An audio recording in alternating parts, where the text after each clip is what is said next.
მოგესალმებით რადიო იმედის ეთერში უბრუნდებით ჩვენ ძვირფას მსმენელს და ეთერშია ჩვენი გადაცემა დროში მოგზაურობა და ვფიქრობ ქართულ ანიმაციას, ადრე მულტიპლიკაციას ვამბობდით, ნამდვილად აქვს რესურსი და საშუალება იმისა, რომ დაახლოებით თითქმის ჰა 100 წლიან ისტორიაში გვამოგზაუროს და სწორედ ქართულ ანიმაციასთან ერთად გავიხსენებთ იმ რაღაც ფანტასტიურ, უნიკალურ ნიმუშებს, რომლებიც ქართული მულტფილმების ნაწილია და გავიხსენებთ ჩვენ სტუმართან ერთად, რომელიც გახლავთ ბატონი დიმიტრი ბუთლიაშვილი, მოგესალმებით და რომელმაც შექმნა არაჩვეულებრივი დოკუმენტური ნამუშევარი, სწორედ რომ დროში მოგზაურობის მცირე მაგალითი, ასე ვთქვათ, შემჭიდროებული დროში ანიმაციის თავგადასავალი საქართველოში.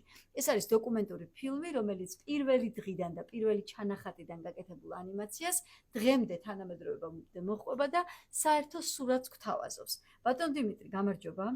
დიდი მადლობა, რომ ჩვენი სტუდიის სტუმარი გძებდებით. მადლობა მოწვევისთვის. და სანამ მარგალიტებზე გადავალთ და წავყვებით წლებისა და ეპოქების მიხედვით ქართულ ანიმაციას, მანამდე თქვენ ფილმზე გითხარით.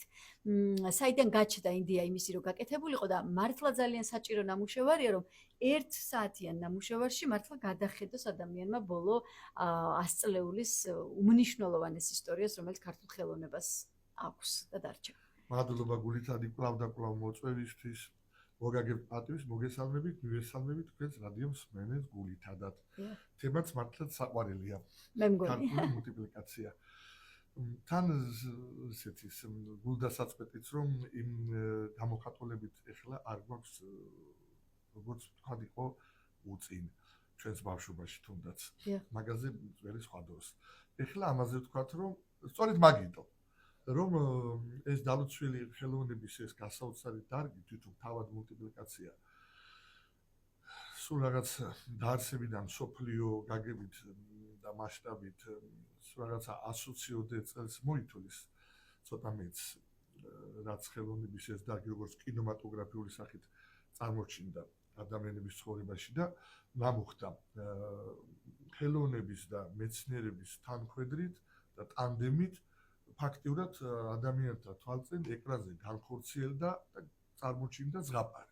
ზღაპარი განახორციელდა. და თქვენს ფილმში არის ერთი საინტერესო მომენტი, რომ კინოს შეუძლია რომ გადაიღოს მოქმედება და ანიმაცია თვითონ ქმნის მოქმედებას, ეს ძალიან საინტერესო დეტალია. კი, რა თქმა უნდა, მაგაზე რომ გვერდზე არ გადაუხვიოთ, მაგაზე არ დაგვავიწყდეს, ცოტა მერე ვიტყვი და ეხლა თავად აი ეს ფილმიც მაგისთვის შეიქმნა, რომ ჩვენ თანამემამულეებს გავაცნოთ ჩვენი თითქმის 100-წლოვანი ქართული მულტიპლიკაციის ისტორია. მანამდე სხვა ფილმი გაგვიხერხდა ცოტა ადრე 15 წლის წინ ფუძემდებელზე. ამ ხელოვნების ამ დარგის საქართველოში ლადო ბუჯირზე, განსაოცარ ადამიანზე. არსებობს ეგეთი ფილმი სახელწოდებით უმორჩილესად გთხოვთ და აი სწორედ 55 წლის ასაკში გარდაიცვალა სხვათა შორის და პირდაპირ გაგებით ამ საქმეს შესწირა თავი. და ის გარდაცვალებამდე ამ სიტყვებით გარდაიცვალა. უმორჩილესად გთხოვთ არ მიატოვოთ ქართული მულტიპლიკაცია. მე მგონი უნდა გავითვალისწინოთ ეს თხოვნა დღესაც 2026 წელსაც აქტუალურია ეს თხოვნა. და თან მაშინ სულ რამოდენიმე ათეული ფილმი იყო შექმნილი და ჯერ კიდევ არ არსებობდა წუნა ჩირთაკო ჯერ არ არსებობდა და ახლა 250-ზე მეტი ქართული მულტიპლიკაცია რო არსებობს თვალწინ ვარ არის წარმოჩენილი მართლა გულდასაწყვეტია. აქედან ზოგი შედევრია. ცალსახად ამებს მივადგებით და ფრაგმენტებსაც მოვისმენთ. ლადო მუჯირზე თუ საუბრობთ, აუცილებლად უნდა ვთქვათ, რომ როგორც ფუძემდებელი კოტე მიქაბერიძესთან თანამშრომლობით მათ შექმნეს ჩანახატი, ანიმაციური ჩანახატი იმ ლეგენდარულ და საეტაპო ფილმში, რომელიც არის ჩემი ბებია. ეს არის 1929 წელი და რეალურად სოფლიოს კინო და მულტიპლიკაციური განვითარების საფეხურებს საერთოდ არ ჩამორჩება. ანუ ძალიან თანადროულია ქართული მულტფილმის და ანიმაციას გაკეთება, ხო? მე მახსოვს ეს ფილმი რომ ნახე, გაზეთს რო გადაშლის ეს თავარი პერსონაჟი და ამოხტება იქიდან კაცუნა. გამხელა რევოლუცია არის ეკრანზე ამის ჩვენება საქართველოში 1929 წელს. სულ რაღაცა 1907 წელს გამოჩნდა პირველად ეკრანებზე სოფლიოში, ვთქვა ზუსტად კონკრეტულად მულტიპლიკაციური ხელოვნება, პირველი ნიმუშები საფრანგეთში. როგორც კინო, ისიც საფრანგეთში დაიწყო მისი აკვადი. და სულ რაღაცა 20-22 წელიწადში პირველი ნაბიჯები ჩვენთანაც გადადგეს. მუნჯ კინოში უკვე გვაქვს ანიმაცია. აღსანიშნავია რომ აი რო ისეთი ხატოვანი იყოს ეს მდგომარეობა და უფრო გულთამისატანი ჩვენი თანამემამულეებისთვის, რომ სულ რაღაცა 7-ოდე, 8-ოდე ქვეყანა წამყვანი ქვეყნები მაშინაც აი ევროპის რაღაცა რამოდენიმე ამერიკა და რუსეთში იყო თუ აი ქმნიდნენ უკვე პირველ ანიმაციებს და აი ამ ფერხულში ჩაიბა საქართველო. არანაირი გამოცდილებით. მაგრამ როგორი ხარისხი? ნიჭით და სულ რაღაცა თან ესე კი არ იყო ადვილად გენახავ უცხოელი რასაკეთებდა. თვალით უკონათ მოკრული 1-2 სადღაც აქა-იქ რა. ხო, ხარისხი და კოტე მიხაბერეძის ფილმში დიახ, ჩემებია პირველი ნაბიჯები გადაედგა და აი სწორედ აქედან ვთვლით ჩვენ ქართული მულტიპლიკაციის დასაწყისს. ამიტომ 60 წელიწადში მშვიდობია იყო ჩვენთან ღვთისმსალობი და 100 წელს ვიზიებებთ ქართული მულტიპლიკაციის. ძალიან კარგი იქნება. თუ ხარისხზე ვსაუბრობთ, აქ მნიშვნელოვანია მხატვრობის ხარისხიც, იმიტომ რომ მულტიპლიკაცია ნახატებზე დგას და აუცილებლად უნდა ვთქვათ, რომ სამი ლადოს გაერთიანება იყო ძალიან მნიშვნელოვანი და საეტაპო პერიოდი, როდესაც ერთიანდება როგორც ლადო მუჯირი, რომელიც ვახსენეთ, ასევე ლადო გუდიაშვილი როგორც მხატვარი და ლადო გუგუშვილი როგორც სცენარის ავტორი. და აქ უკვე გარანტია ხარისხის. უკვე შეიქმნა აუცილებლობა, რომ შექმნილიყო, მანამდე იყო გაკეთებული პატარა აგით ფილმებს ეძახდნენ რაღაც ისეთი პატარა შანახატები. ნათქვამი ახლა ის ხელოვნების ნიმუშებს დიდად არ წარმოადგენდა, მაგრამ ბოლოს უკვე შეიქმნა აუცილებლობა, რომ პირველი მხატვრული მულტიპლიკაციური ფილმი შექმნილიყო.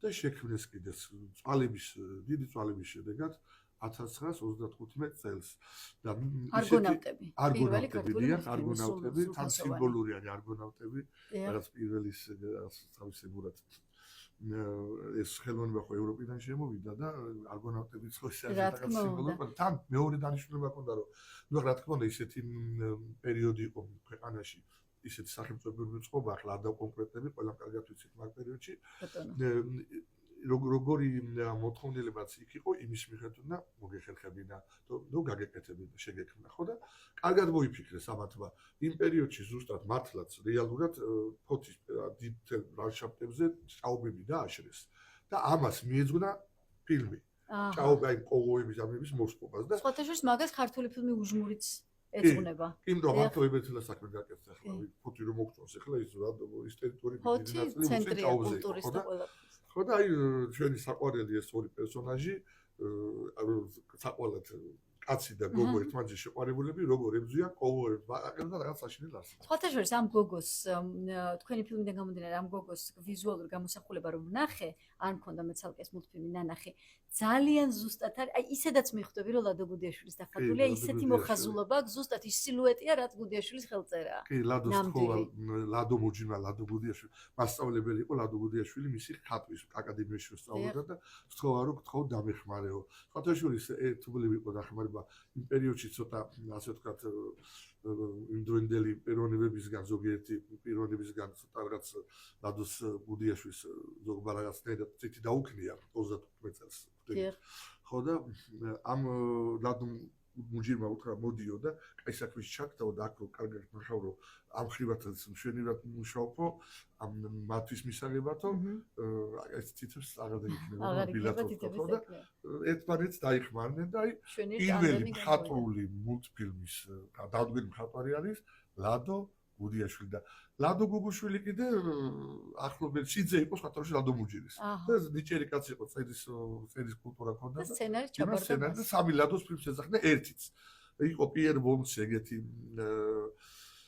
კინოკრიტიკოსი ფრანგი იმ მომენტში თბილისშიც იყო სტუმრად და მიიყვანეს კინოსტუდიაში ჩვენთან აჩვენეს აი კინოს ვიღებთო და ანიმაციასაც ბედავთ უკვე პირველ ნაბიჯებს თუ მართლაო ამას ჩვენთან ძიშვიათად ფილმები ბედავსო და ევროპაშიო და მაჩვენეთო შევიდა და ძველი პატრის ფილმის აპარატი ლადო მუჯირმა გადაგდებული აიღო გააკეთა და გადააკეთა ანიმაციურ აპარატად სპეციალურად იქ სხვანაირი მექანიკა ქონა იმიტომ რომ ერთი ღილაკის დაჭერით ერთი კადრს იღებდნენ ხო და შეხედა და ესეთი აპარატი უკვე 60 ექსპონატი არისო და ამით როგორ იღებდო 35 წელს იყო 60 ექსპონატი უკვე და აქ ამით მუშაობდნენ იმათთვის ხო და ჩვენთან შექმნეს არაერთი ქართული მულტფილმი პირველი მულტფილმები რა თქმა უნდა ნუ მე უკვე კაი აპარატურა შემოვიდა უკვე კარგი აპარატურა შემოვიდა და 50-იანებიდან შემოვიდა საეტაპო და საკულტო აკაკი ხინთიბიძე და დაუვიწყარი წუნა და წრწუნა ამ შინაარსზე გადავალ რამდენიმე წამში ჯერ მარტო რა ნაფიქრია მოძრაობებზე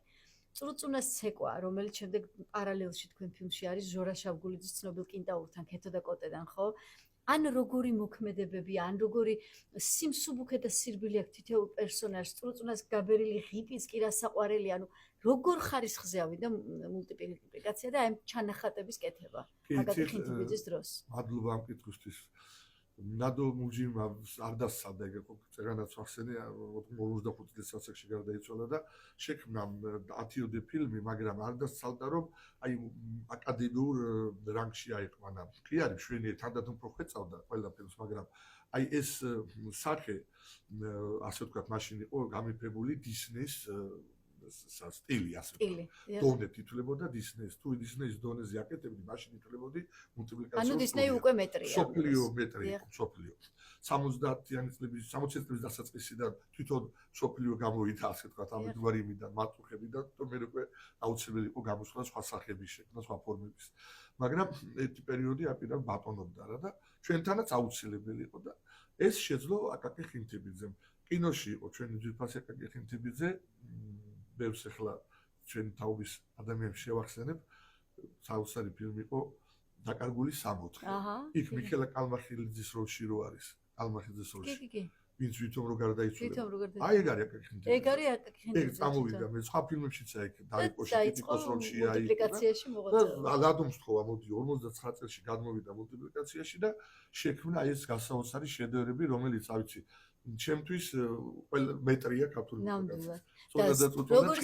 როგორი სიბრძნეებია წუნა და წრუწუნაში სხვა თუ არაფერი პასუხია ყოფნა არ ყოფნა რო ფიქრობს და ყოფნა წრუწუნჯან ყოფნა ხო ეუბნება ფიცქელა და არაჩოღლები და აქ მინდა ერთი ფრაგმენტი მოვისმინოთ სულ რამდენიმე წამი აი მართლა მე როგორ რჩებოდა დარჩა მეტყველებაში ანუ ჩვენი თაობისთვის ეს იყო სამეტყველო ნაწილი მე ნიახური ხო არ ხარ მეორედ მოხვიდო თუ შეიძლება მოვისმინოთ ეს რამდენიმე წამი და გავაგრძელოთ საუბარი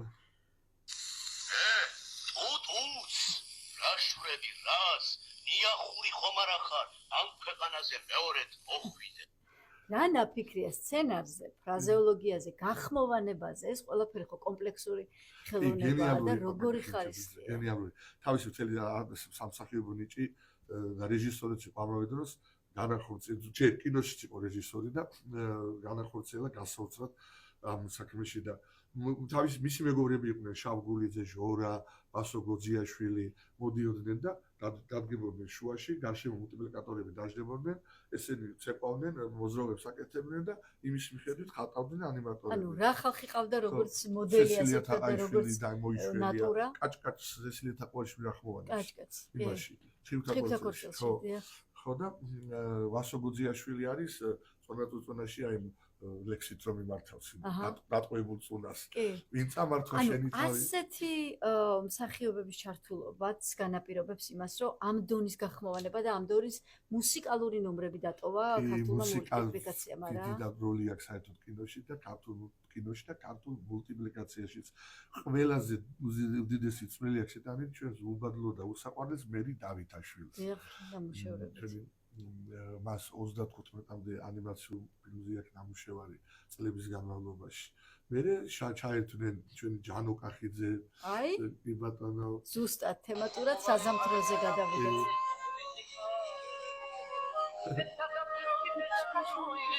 რა საყვარელი მულტიპლიკაცია და რა.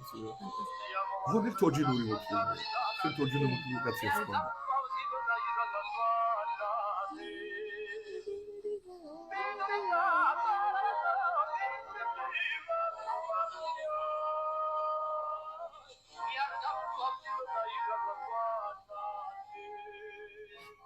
არ არის ახლა ეს შედევრი მართლა. აი ვთქვათ, რომ თოჯინური მულტიფილმია და საერთოდ სხვა ეტაპია უკვე მულტიპლიკაციაში 74 წელია და კარლოს სულაკაური იღებს საზამთროს, ასევე ბომბორას. ეს უკვე ახალი მიმართულებაა, ხო? კი, თოჯინური მულტიპლიკაცია თავიდანვე არსებობდა მსოფლიოში და ჩვენთან 60-იან წლების დასაწყისში დაიწყეს. 71 წელში შექმნა შალვა გედევანიშვილმა პირველი თოჯინური ფილმი სიკო და ნიკო. აჰა, დიახ. და შემდეგ უკვე ამაში აქტიურად ჩაება კარლო სულაკაური. არჩი სულაკაური და კარლ ძმები იყვნენ, არჩი სულაკაური ჩვენი მწერალი. დიახ. და შექმნა ესეთი მშვენიერი ანიმაციური ფილმები. მასთან ერთად ამ ასეთი სახის ანიმაციის ფერხულში ჩაება გივი კასრაძე ჩვენი ძირფასი კომბლე შექმნა. კომბლე. საბიურიტის საყვარელი კომბლე კომბლე და თოჯინური ანიმაცია. თოჯინური ხო? ანიმაცია მოწლობით. ხო, პრინციპში წლებთანაც ახლოს არის 79-ია. აპლიკაციურ ანიმაცია დիտლობა, აი ბრტყელი თოჯინა, დიახ. გელი დაკრავი. აჰა. მაგას ქვია ბრტყელი კი, თოჯინა, კი. აი მარიონეტული ტიპის ასე ვთქვათ.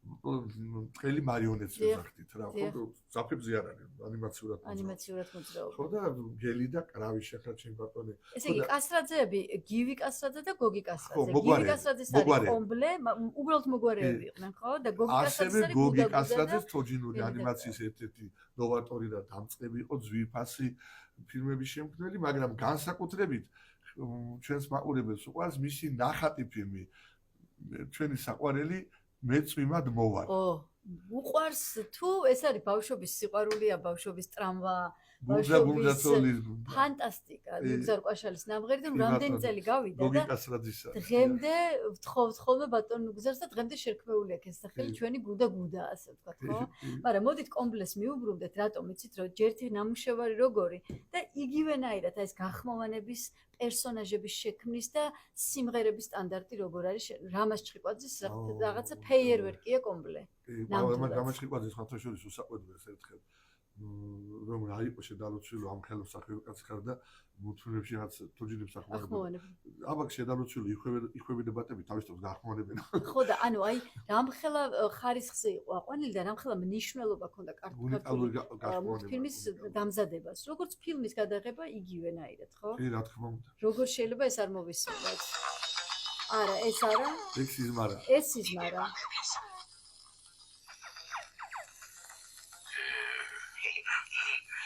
რა გაიგე ყოფილხა. შენი სიზმარი უნდა მაჩუკო. აჩუკე ვარი არ გაბედო. ესაც ხო რამაზ ჩხიკვაძეა კი, და ბატონო. კომბლეში სამაცხვეულ სულ სხვადასხვანაირი ორივეგან. კი. ეს ნამდვილი ფეიერვერკია. ხო, აი მიყვარს და მიყვარს ამა. ბავშვობაში მაგას უკვე რას ვიფიქრე მაგას დავიმგვარებოდი. გამძლე და მოხარებული. აი სიზმარშიც მელან მლან სპატები და ჩახოხბილი სელიშოთის მეორე კარლო საკანდელიზია. ეს კარლოა მეორე კარლო ხო? საკანდელიზია. ბატონი ავად გამხდარ. კი. კარლო საკანდელიზია. აი ხე იქნება. ეს კარლო.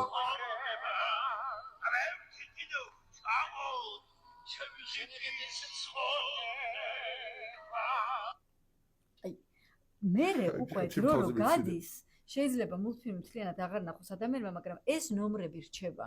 რჩება როგორც საკონცერტო ნომერი, როგორც მუსიკალური ნომერი, როგორც მეხსიერება.